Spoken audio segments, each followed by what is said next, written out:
Hello mga idol, at andito tayo sa loob po ng tangke na pinangyari noong unang panahon. Ito po, medyo luma na po itong mga bakal niya mga idol, medyo kalawang na mga idol.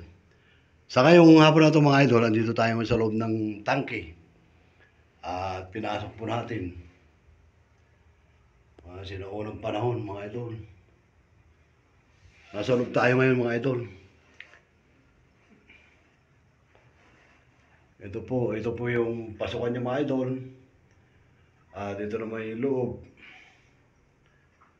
Kaya first time po natin pinasok to mga idol, mga ginamit po nung unang panahon. Ito yung panggera mga idol. Talagang sinauna po. Ito po, nasa loob tayo ng tangke. Ano po yung mga sirano mga idol? Oh. Na ibang nakasulat dito, 4,800, 4,006, 4,442. Ito po yung nakasulat po na spare barrel po mga idol. Siguro lalagyan po ng mga bala mga idol. At makikita na natin ang mga loob mga idol. Ito po yung akyatan ng driver po, yung piloto. Ari po. Kaya ito yung machine gun niya siguro mga idol.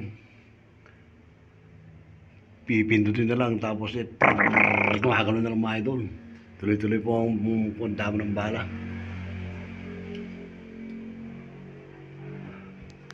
Maraming salamat po sa pag-subscribe po ng aking YouTube channel. At pagpatuloy nyo lang po ang pag-subscribe po ng aking YouTube channel na End Travel Vlog mga idol. Tayo po ay kung saan nakakarating mga idol. Kaya ang pangalan ng aking YouTube ay End Travel Vlog. Salamat po.